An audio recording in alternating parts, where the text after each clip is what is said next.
Yeah, you'll be able to hear us talking on the live stream, but it'll be fine.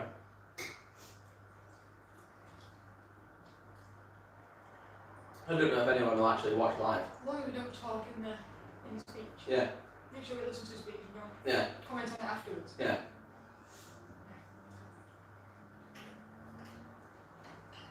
Mute reality.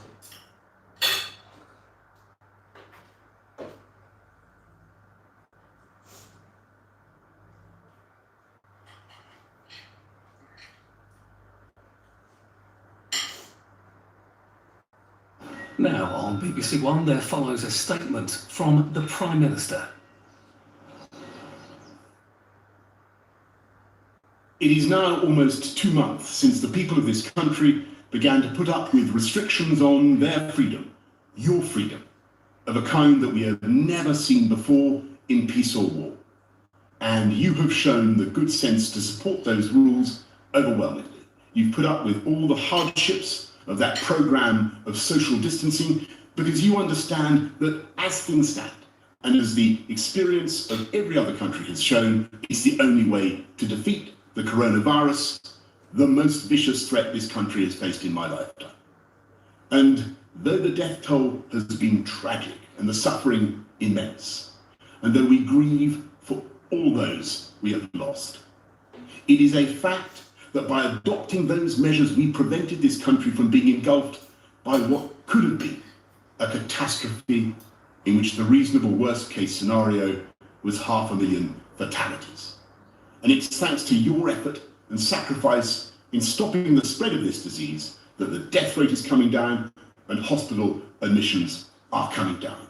And thanks to you, we protected our NHS and saved many thousands of lives. And so I know, you know, that it would be madness now to throw away that achievement by allowing a second spike. We must stay alert. We must continue to control the virus and save lives. And yet we must also recognise that this campaign against the virus has come at colossal cost to our way of life. We can see it all around us in the shuttered shops and abandoned businesses and darkened pubs and restaurants. And there are millions of people who are both fearful of this terrible disease and at the same time also fearful of what this long period of enforced inactivity will do to their livelihoods and their mental and physical well-being, to their futures and the futures of their children. So I want to provide tonight for you the shape of a plan to address both fears, both to beat the virus and provide the first sketch of a roadmap for reopening society, a sense of the way ahead, and when and how and on what basis we will take the decisions to proceed. I'll be setting out more details in Parliament tomorrow and taking questions from the public in the evening. I consulted across the political spectrum, across all 4 nations of the UK. And though different parts of the country are experiencing the pandemic at different rates, and though it's right to be flexible in our response, I believe that as Prime Minister of the United Kingdom, Scotland, England, Wales, Northern Ireland, there is a strong resolve to defeat this together. And today, a general consensus on what we could do. And I stress could, because although we have a plan, it is a conditional plan. And since our priority is to protect the public and save lives, we cannot move forward unless we satisfy the 5 tests. We must protect our NHS. We must see sustained falls in the death rate. We must see sustained and considerable falls in the rate of infection. We must sort out our challenges in getting enough PPE to the people who need it. And yes, it's a global problem, but we must fix it. And last, we must make sure that any measures we take do not force the reproduction rate of the disease, the R, back up over 1, so that we have the kind of exponential growth we were facing a few weeks ago. And to chart our progress and to avoid going back to square one, we're establishing a new COVID alert system run by a new joint biosecurity centre. And that COVID alert level will be determined primarily by R and the number of coronavirus cases, and in turn, that COVID alert level will tell us how tough we have to be in our social distancing measures. The lower the level, the fewer the measures, the higher the level, the tougher and stricter we will have to be. There will be 5 alert levels.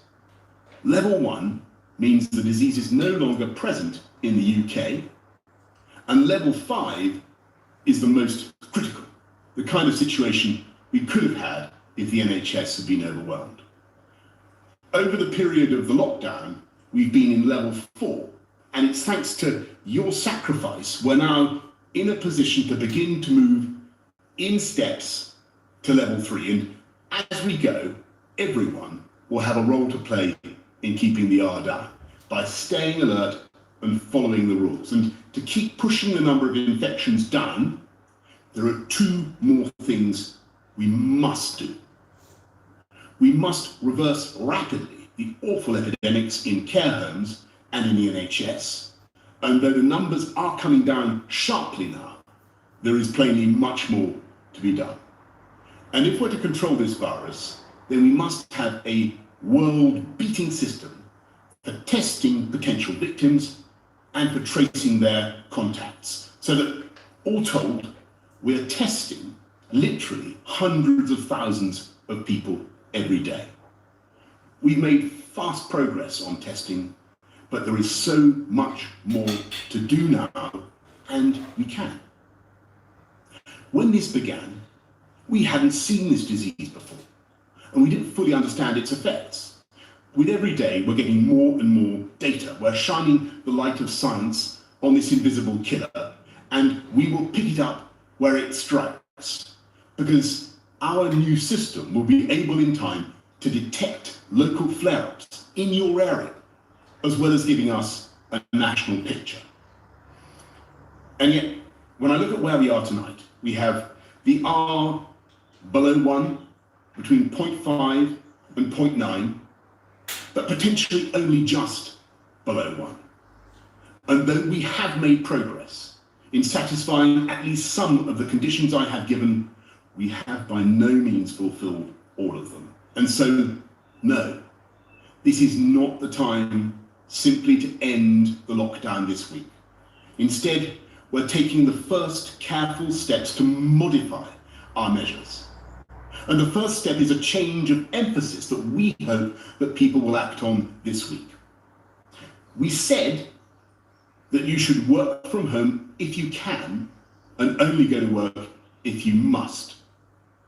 We now need to stress that anyone who can't work from home, for instance, those in construction or manufacturing, should be actively encouraged to go to work, and we want it to be safe for you to get to work.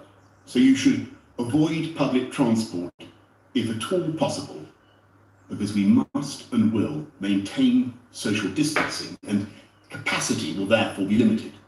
So, work from home if you can, but you should go to work if you can't work from home.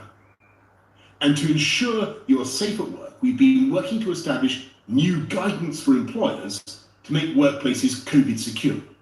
And when you do go to work, if possible, do so by car, or even better, by walking or bicycle. But just as with workplaces, public transport operators will also be following COVID secure standards.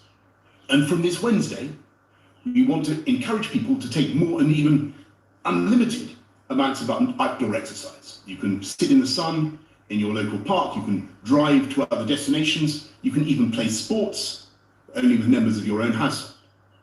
You must obey the rules on social distancing, and to enforce those rules, we will increase the fines for the small minority who break them.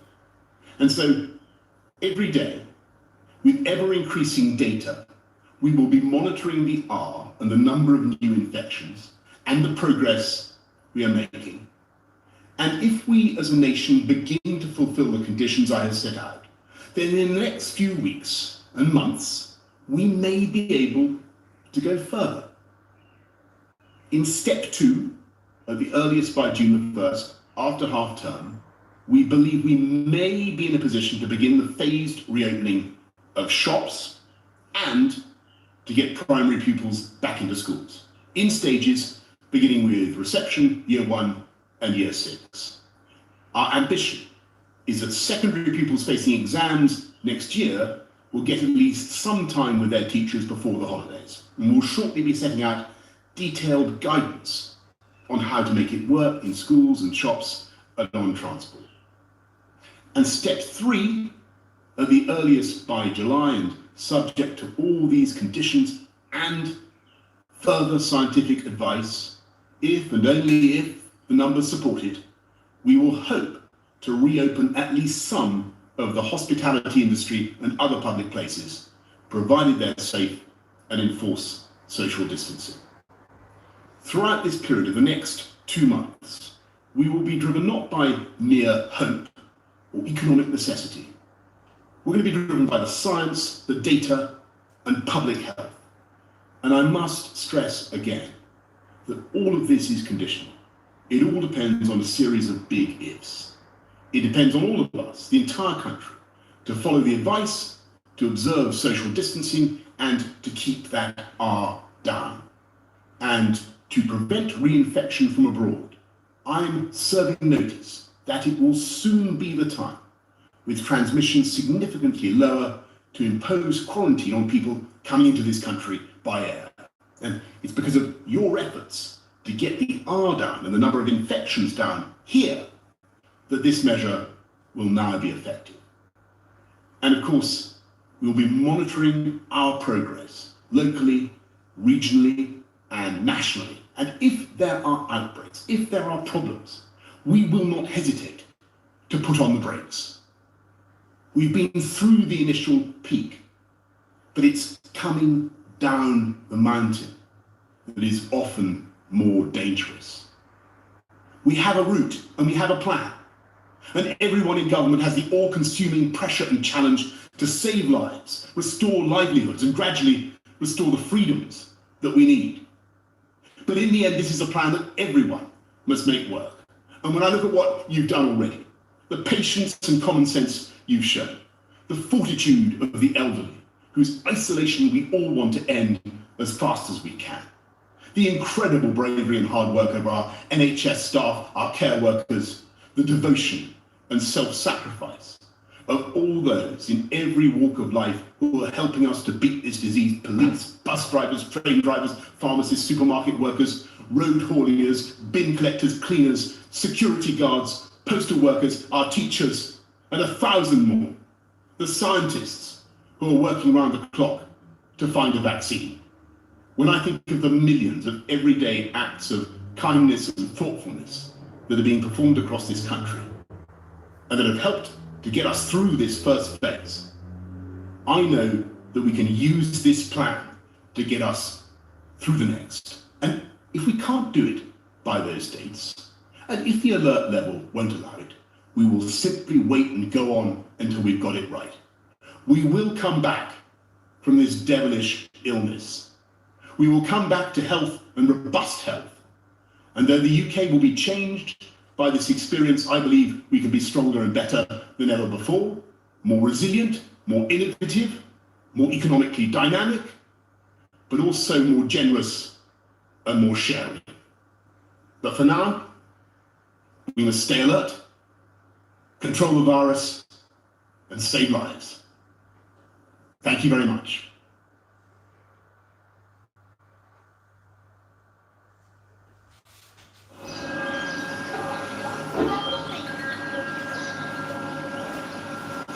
That was a statement from the